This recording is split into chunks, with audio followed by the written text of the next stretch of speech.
Two smaller moves for the Pacers that might have big implications on their roster. Kam Jones signs his standard deal with the Pacers. Quenton Jackson is back on a two-way. What does that signal about the rest of the team? So much to get to on today's Locked On Pacers podcast.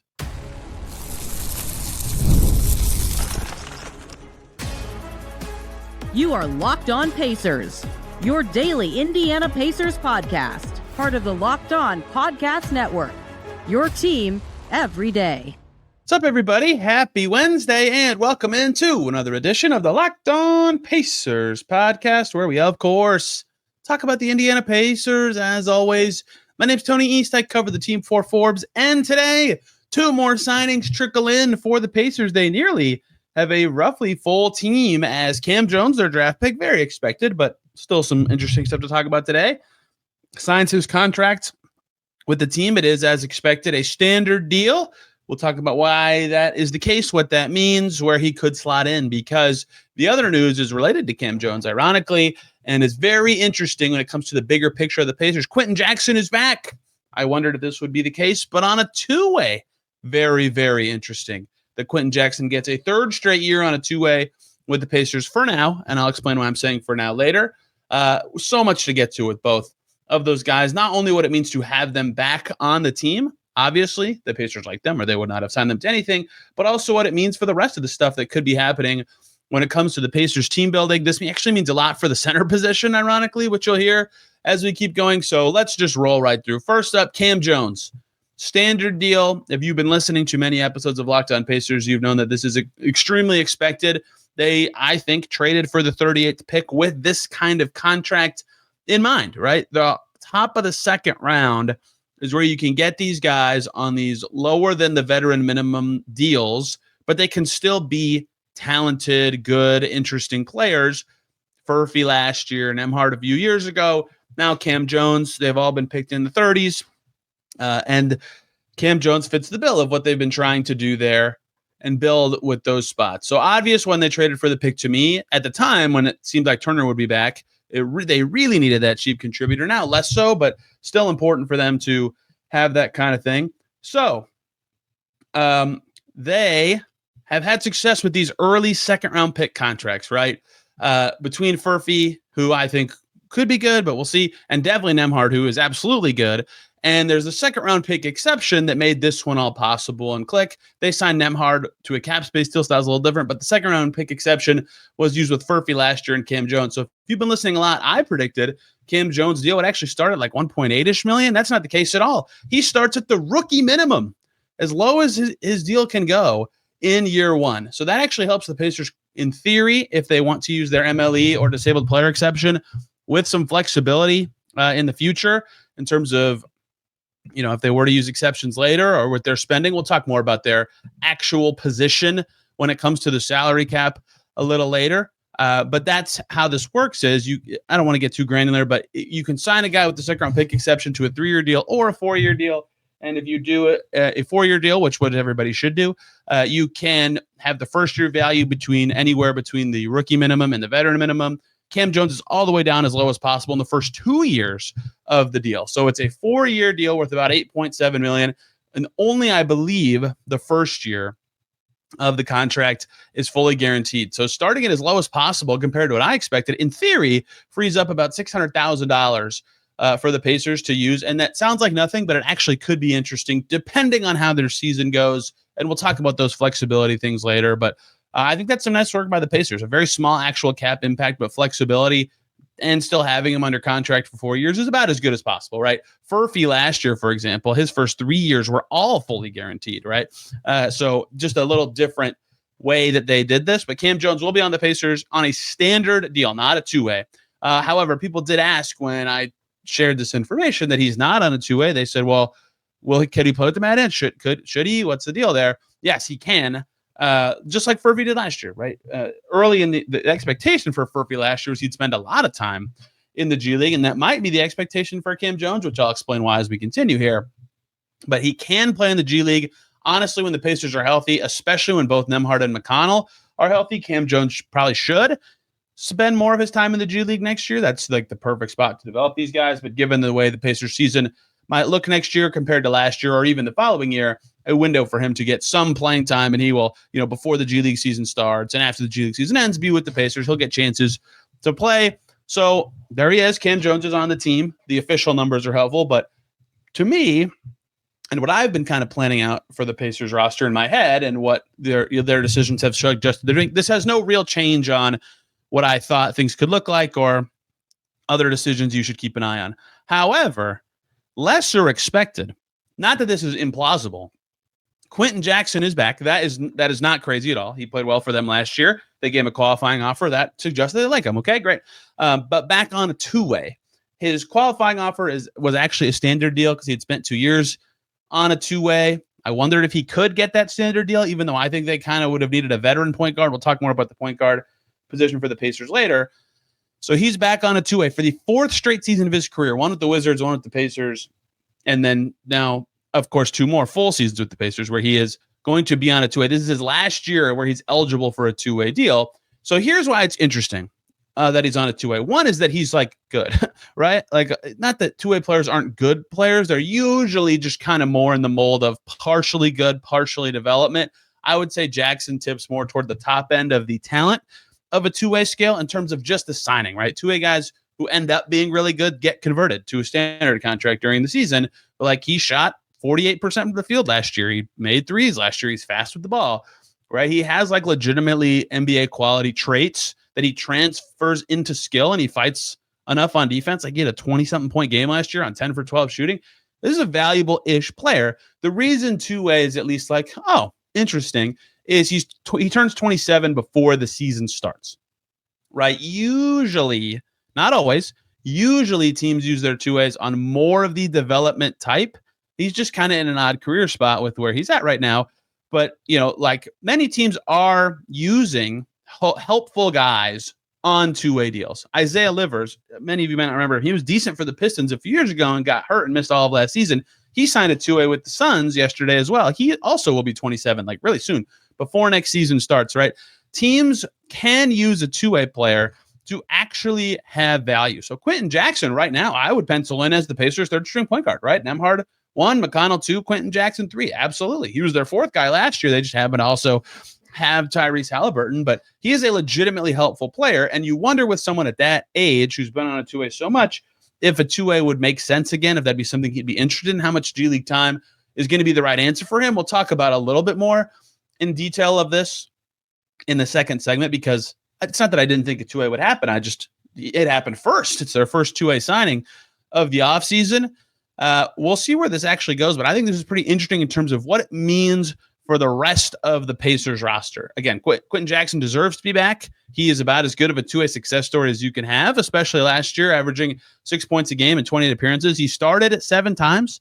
They actually played well-ish with him playing in November. They won some games where he started, and that was critical to their season staying afloat. They were 3-2 in his first 5 starts. I think they went 3-4 when he started. They needed all of that in a season where they snuck into their seed and then made the finals, right? And then he had legitimately good games throughout the year at various times. 21 points in that crazy game against the Cavs to close the season, 24 against Houston. He's good. Two-way is interesting, though, and it's telling for the rest of the Pacers roster, especially as the deal comes in conjunction with another guard/point guard combo guard, similar to what I would consider Jackson's position, also signing a standard deal on the same day. Let's talk about the ripple effects of these two things, because I think this is the far more interesting part of these two transactions. Before we do that, let's talk about Monarch Money. Ever wish managing your money felt easier? Well, with Monarch Money, it can. Whether you're growing your savings or planning a big purchase, Monarch puts you in the driver's seat. It's like having your own personal CFO, giving you full visibility and control over your finances. Monarch Money is more than just a budgeting app. It's a complete financial command center. You can track all your accounts, investments, and spending in one place. So in addition to managing your money, you are also building wealth. So many things you can find that are surprising using the app. Like, you can track your spending and see how much you're spending on things like takeout or subscriptions. Maybe it's more than you expect. Everything in one place makes it easy to manage your money. You can share your finances with somebody with shared accounts. You can track your financial goals. Everything's right there in one place. Keep your spending together, no surprises, and take control of your finances with Monarch Money. Use code LOCKEDONNBA at monarchmoney.com for 50% off your first year. Whew, That's monarchmoney.com, code LOCKEDONNBA for half off of your first year. Back here on Locked On Pacers. Thanks for making us your first listen today and every single day. Your second listen, perhaps Locked On Suns. Is Bradley Beal really going to be bought out? Wow, that is a crazy transaction. Or Locked On Clippers, where he is widely expected to go, especially after that Norm Powell trade that they made. Bradley Beal, interesting stuff. Okay, Kam Jones and Quenton Jackson are back. Neither of them being back is surprising. The specific contracts they're on aren't that surprising. But what does this actually mean for the rest of the team, right? Quenton Jackson probably should be around. They need point guard depth with Haliburton out. They have not signed any external point guards. They drafted Kam Jones. He probably will end up being a point guard in the pro level. Maybe he's a combo guard. Who knows? But they have not signed anyone of any sort of veteran level. Having Quenton Jackson back makes a lot of sense. He should be around. But I wonder this now. If him being on a two-way means that he will be the third point guard this season for the Pacers. Even on that two-way, like would they use this decision to not sign a veteran, right? And I've talked about the reasons why signing a veteran does make some sense, but the James Wiseman signing plays into all this, and I'll explain that as I keep rolling here. However, so here's what I wonder this.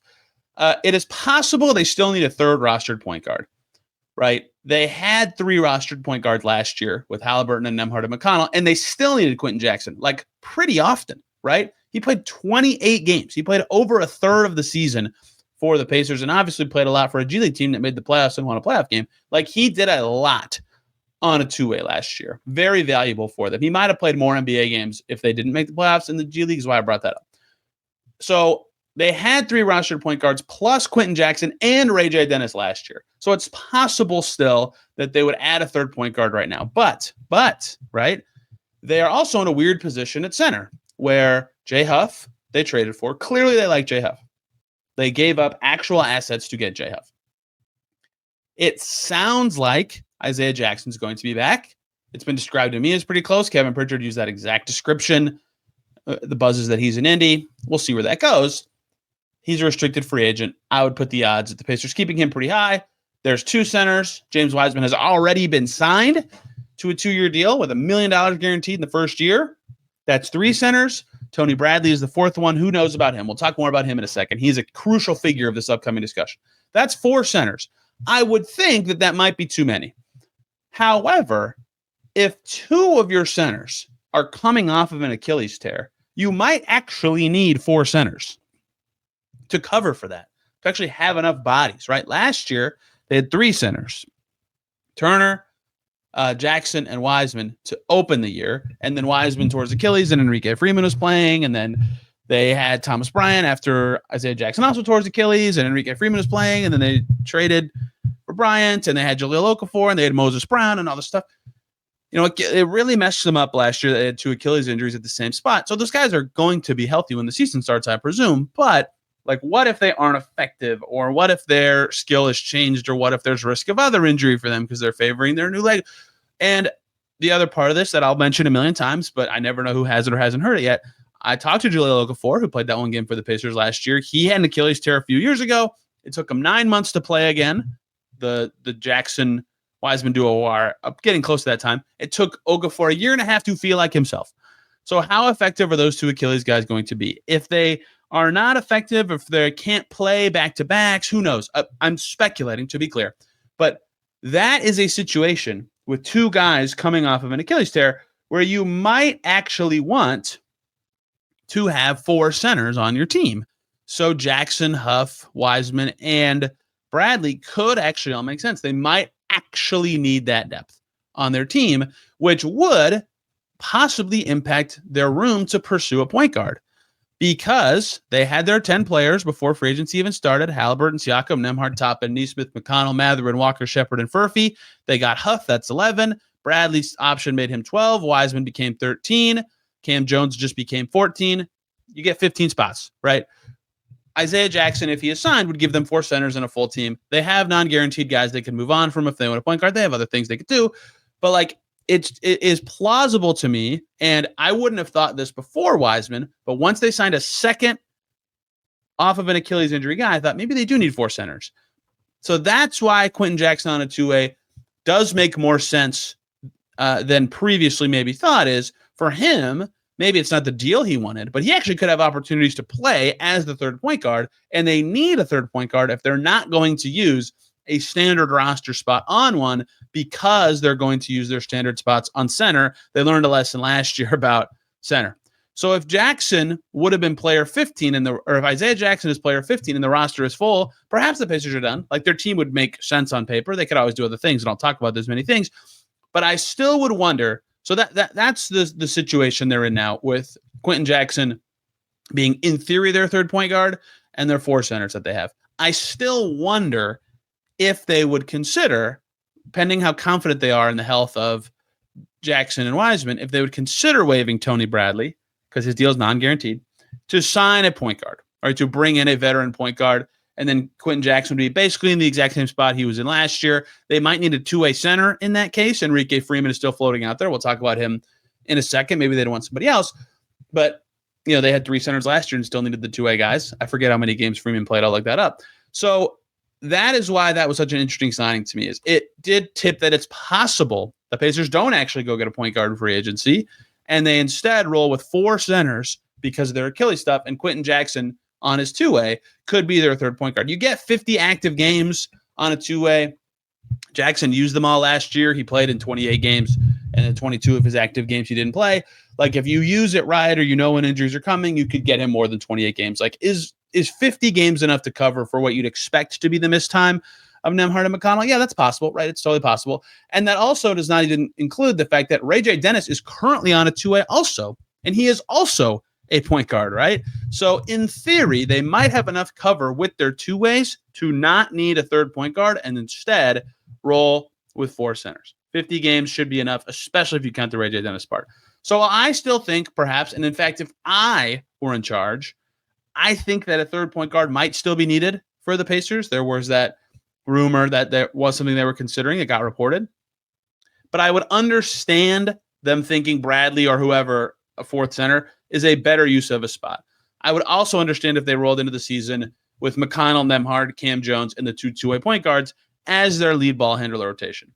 But it's also interesting on Quenton Jackson because it specifically is a two-way. Now, two of their two-way spots are accounted for. I think many people forgot this, but it's been mostly beaten in everybody's brains. Ray J. Dennis signed a two-way back in January with the Pacers. That was a 2-year deal. So he is still under contract with the two-way. So two of their three two-way spots are currently accounted for with Ray J. Dennis and Quenton Jackson, two of their three guys from last year. I would not really get caught up in who is presently signed to a two-way contract because there's such a little, and in some cases no penalty to waive those guys and just sign a new one, that it's not a big deal right this second who is actually currently on a two-way. I would say that someone signing one in the offseason, like Quenton just did, is usually a sign that that's the deal they're going to be on when the season starts. It's not a guarantee. But it is just keep an eye on the two-way slots because Quenton feels the safest, but they only have one open spot. And Talon Peter is still out there, and Enrique Freeman is still out there. And I would assume that they would want Talon in some way, I guess, because they drafted him 54th, and every 54th pick since the invention of a two-way has gotten a two-way. Is it possible? I'm not saying I would suggest this as the Pacers, but is it possible that Talon Peter is drafted to just simply be on the Noblesville Boom this year? Not a two-way at all. No Pacers contract. He's just to the G League like Mojave King a few years ago. That might sound crazy. Why would they draft a guy and do that? That's happened before, right? Not without precedent. Zagorowski and Raekwon Gray in the same year with the Nets. Isaiah Hartenstein actually had this happen where he got drafted by, I think, the Rockets and then signed with the G League team and not the actual Rockets. Abdel Nader with the Celtics. There's been a couple others. Right? Is it possible that Talon Peter goes that route and Freeman gets a two-way? He's a restricted free agent. Is it possible that Freeman is the odd man out here? What if in Summer League Freeman looks amazing because they just waive Ray J. Dennis? There's so much still up in the air with this that it's impossible to predict what they'll do. If Talon Peter looks awesome in Summer League, he would certainly get one, right? But it's possible the two-ways are the same as last year. It's possible the two-ways could change stuff. There's a lot still going on. But this two-way contract for Quenton Jackson certainly made me think about the back end of the Pacers roster and how they might be thinking about the point guard position, how they might be thinking about the health of and talent at their center position, and what they might be doing with their two-ways. So I think Johnny Furphy is number one most interesting player to me for Pacers Summer League. Obviously, their new draftees are interesting, but number 3 or 4 for me now might be Enrique Freeman and how he plays. Does he prove to the team he needs to be returned, or does it make it a door opening for there to be no centers on a two-way, especially if they have 4 on standard deals? This is all the ripple effects of Kam Jones and Quenton Jackson, but this is also fascinating to me. It's all interconnected. You can kind of get a sense of a team's plans from who they do and don't sign, and that is the current reality for the Pacers after adding 2 more guards. So they have 14 players and 2 two-ways. Where does that leave them? So much more to get to close about the Pacers situation to close out today's Locked On Pacers.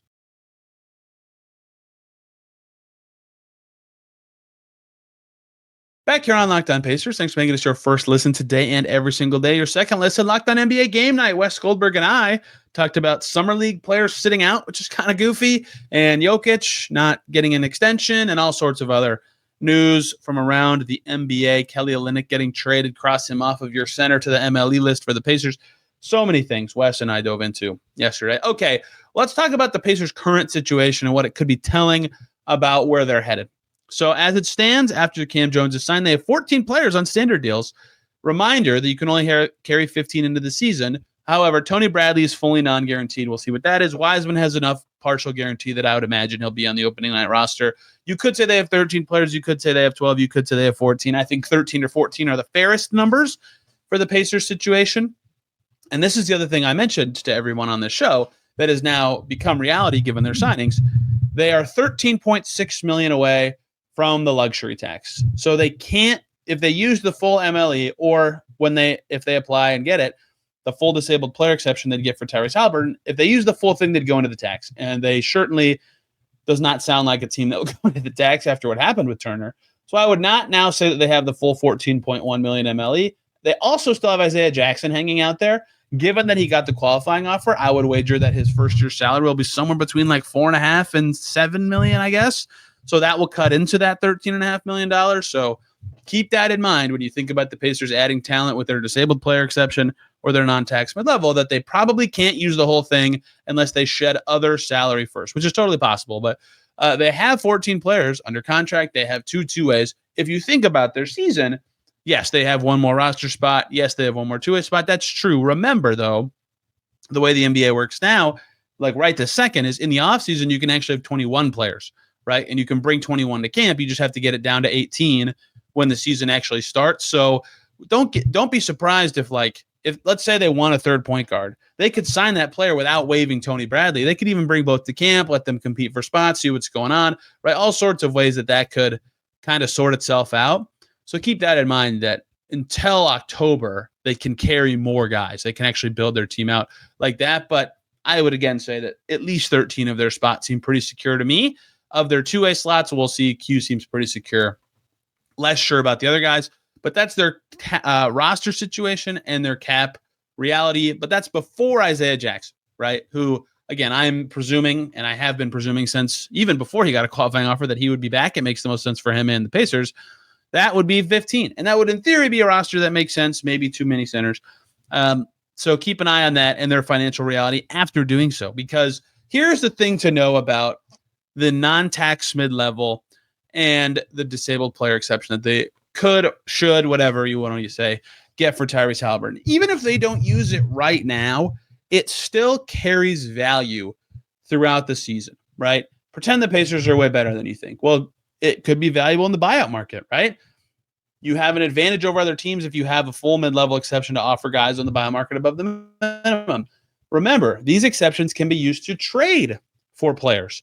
So on one hand, the Pacers could just take somebody into that exception without sending anybody out. I believe the Wizards just used part of their mid-level exception yesterday to take in Malachi Branham and I'm missing the other player, Blake Wesley, into their MLE in exchange for Kelly Olynyk. So they get a huge trade exception out of it. Like, that is, in theory, a way the Pacers could do business too. They could take players into their mid-level via trade, and if they send someone out in that exact trade, they have now made a huge trade exception, or a big trade exception, whatever, at the value of the player's salary that they sent out in the deal. It makes salary matching different, not impossible, not required, but just different in trades. So even if those resources are not used, and they will almost certainly not be used in full before the season unless the Pacers cut some salary or do something, different or dramatic, they're still important resources to have. Don't write them off as tools. the Pacers could or wouldn't or should use, whatever word you want to use, they still have value even in this Pacers reality where their team might be full without using any of their salary cap exceptions to this point in the offseason. They would have the BAE in theory to do something similar as well. That's less important and less necessary to talk about. I would not be using the BAE as the Pacers in this offseason. But regardless, that is, I think, important to note about their cap reality too, is like I tried to tell you guys, they're going to be too close to the tax to probably use the full mid-level. I thought that before Turner left. Even after Turner, that's still the case because Jackson's probably going to be more above the minimum than I thought. Tony Bradley and his guarantee could be like the swing money in this, but I highly doubt waiving Bradley and signing Jackson would get the Pacers to a full mid-level amount of spending power under the tax. They could still use it and go over it, but that is at least what their current reality says their situation is. That's why you keep those open.